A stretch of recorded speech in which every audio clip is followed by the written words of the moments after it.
یہاں پر کسی مظلوم پر ظلم نہیں ہونا چاہیے، غریبوں مسافروں کی مدد ہونی چاہیے، بد امنی بھی نہیں ہونی چاہیے۔ چنانچہ سب مل کر ایک معاہدہ کرتے ہیں جس معاہدے کا نام حلف الفضول، چونکہ 3-4 لوگ جو اس میں شرکت کر رہے تھے، نمایاں کردار ادا کیا تھا، جنہوں نے ان کے نام میں فضل آتا ہے۔ مکی زندگی میں رسول اکرم صلی اللہ علیہ وسلم کے معاملات کا تذکرہ لوگوں میں پھیل رہا تھا۔ ظاہر بات ہے خوشبو پھیلتی ہے، اسی طرح کردار کی خوشبو وہ بھی پھیلتی ہے، اگرچہ اس کی رفتار آہستہ ہوتی ہے۔ رسول اکرم صلی اللہ علیہ وسلم کے بارے میں مکہ میں اور مکہ سے باہر یہ بات پھیلتی ہے کہ یہاں کا ایک نوجوان رانا ہے جس کا کردار بے مثال ہے اور جو ہمیشہ سچ بولتا ہے، جھوٹ سے اس کو نفرت ہے۔ چنانچہ آپ صلی اللہ علیہ وسلم کی شہرت حضرت خدیجہ الکبریٰ رضی اللہ تعالی عنہا، جو مکہ کی ایک امیر خاتون تھی، آپ کے والد بہت بڑے تاجر تھے۔ حضرت خدیجہ الکبریٰ کا کردار اتنا اعلیٰ تھا کہ آپ اس وقت بھی طاہرہ کے لقب سے جانی جاتی تھیں۔ ان تک یہ خبر پہنچی۔ دور کے ناطے سے حضرت خدیجہ آپ صلی اللہ علیہ وسلم کی رشتہ دار بھی بنتی ہیں۔ بہرحال حضرت خدیجہ الکبریٰ تک جب آپ صلی اللہ علیہ وسلم کی شہرت پہنچی تو انہوں نے آپ صلی اللہ علیہ وسلم سے گزارش کی کہ اس سال آپ ان کا تجارتی سامان لے کر جائیں۔ چنانچہ رسول اکرم صلی اللہ علیہ وسلم حضرت خدیجہ الکبریٰ کا سامان لے کر جانے پر رضامند ہو گئے۔ حضرت خدیجہ نے معاہدہ یہ کیا تھا کہ باقی لوگوں کو جتنا وہ نفع میں سے حصہ دیا کرتی تھی، ان سے زیادہ نفع حضرت محمد مصطفیٰ صلی اللہ علیہ وآلہ وسلم کو ادا کریں گی۔ چنانچہ رسول اللہ صلی اللہ علیہ وسلم اس سفر پر روانہ ہوئے۔ حضرت خدیجہ الکبریٰ نے اپنا غلام میسرہ کو بھی آپ کے ساتھ کر دیا اور اس کو یہ حکم دیا کہ وہ رسول اکرم صلی اللہ علیہ وسلم کے معاملات پر نظر رکھے اور ان کے بارے میں مکمل رپورٹ واپسی پر حضرت خدیجہ کے سامنے پیش کرے۔ میسرہ سائے کی طرح آپ صلی اللہ علیہ وسلم کے ساتھ رہا۔ جگہ جگہ اس نے دیکھا کہ رسول اکرم صلی اللہ علیہ وسلم تجارت میں انتہائی شفافیت کے ساتھ معاملات طے کیا کرتے تھے۔ گاہک کے ساتھ ڈیلنگ کرنا، اس کو صحیح بات بتانا، صحیح دام بتانا، جائز منافع لینا، چنانچہ یہ تمام باتیں وہ تھیں جو کہ اس وقت بھی کم لوگ اختیار کرتے تھے۔ آج کل تو خیر اللہ بہتر فرمائے، اللہ ماشاء اللہ۔ بہرحال رسول اکرم صلی اللہ علیہ وسلم نے جس چیز کی بھی تجارت کی، اللہ نے بے پناہ منافع بخشا۔ جب اپنا منافع سمیت آپ صلی اللہ علیہ وسلم واپس ہوئے تو حضرت خدیجہ الکبریٰ کو بہت منافع ملا۔ انہوں نے حسب وعدہ آپ صلی اللہ علیہ وسلم کو باقی لوگوں سے بڑھ کر نفع میں سے حصہ دیا، اور جب میسرہ نے پورا ماجرا بیان کیا کہ رسول اکرم صلی اللہ علیہ وسلم نے کیسے صداقت، امانت اور دیانت کے ساتھ کاروبار کیا ہے، تو حضرت خدیجہ الکبریٰ رضی اللہ تعالیٰ عنہ، جو اس وقت بیوگی کی زندگی بسر کر رہی تھی، آپ کی عمر مبارک 40 برس ہو چکی تھی، لیکن اس کے باوجود وہ رسول اکرم صلی اللہ علیہ وسلم کے کردار سے بے حد متاثر ہوئیں۔ چنانچہ انہوں نے اپنی سہیلی حضرت نفیسہ، جی ہاں عام لوگ اس کو نفیسہ لفظ پڑھتے ہیں، نفیسہ نہیں ہے، نفیسہ رضی اللہ تعالیٰ عنہ کو رسول اکرم صلی اللہ علیہ وسلم کے پاس پیامبر کے طور پر بھیجا۔ اس زمانے میں مہذب، پڑھی لکھی، تعلیم یافتہ خواتین خود بھی اپنے نکاح کے لیے رشتہ بھیج سکتی تھیں، رواج تھا۔ چنانچہ رسول اکرم صلی اللہ علیہ وسلم نے اپنے چچا حضرت ابو طالب سے مشورہ کیا۔ اپنے چچا کے مشورے سے آپ صلی اللہ علیہ وسلم نے اس رشتے کے لیے ہاں کر دی۔ چنانچہ نبی اکرم صلی اللہ علیہ وسلم کی عمر مبارک 25-26 سال آپ کی عمر تھی کہ آپ صلی اللہ علیہ وسلم کا پہلا عقد حضرت خدیجہ الکبریٰ طاہرہ سے ہوا۔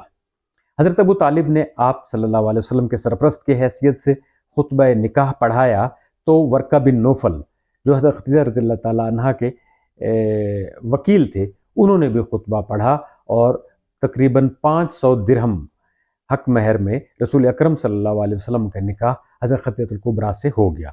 یہ وہ ام المومنین ہیں کہ جن کا مال، جن کا کردار، جن کی شہرت، یہ سب رسول اکرم صلی اللہ علیہ وسلم کے حوالے سے دین اسلام کے کام آئی۔ اب وہ خوش نصیب خاتون ہیں، وہ خوش نصیب پہلی خاتون ہیں جن کے مال نے اسلام پر احسان کیا۔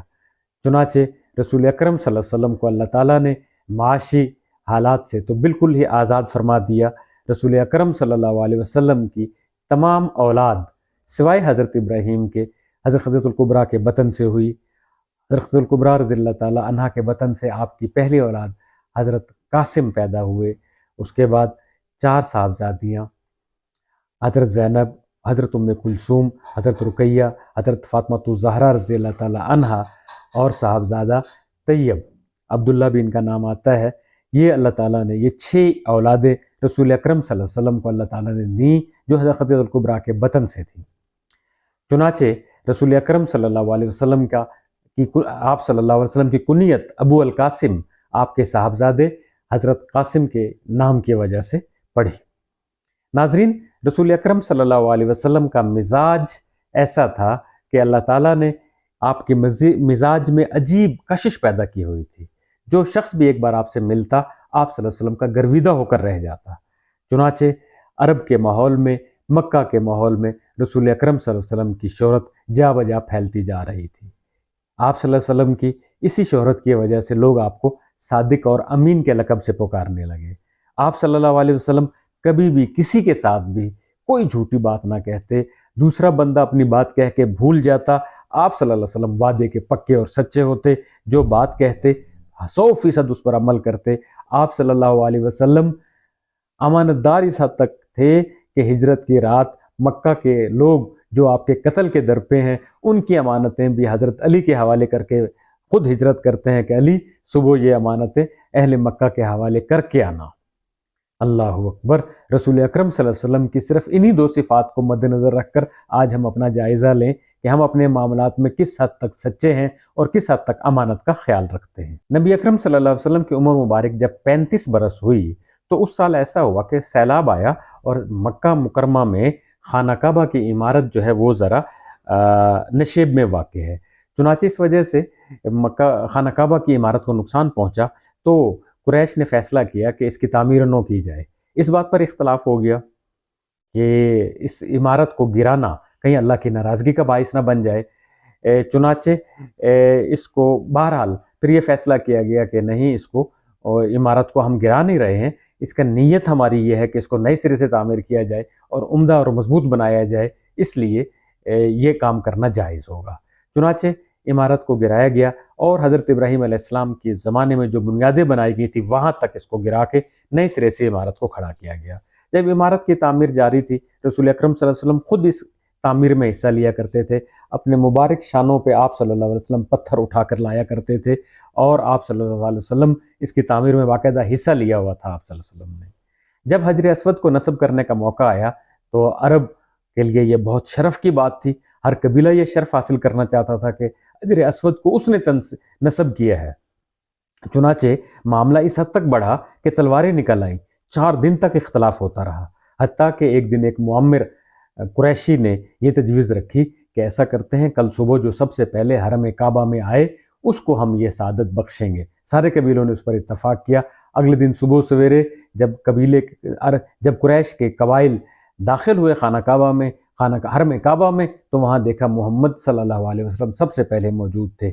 سب لوگوں نے اس بات پر آمین کہا کہ صادق پہلے سے موجود ہیں، امین پہلے سے موجود ہیں، یہ سعادت انہی کو ملنا چاہیے۔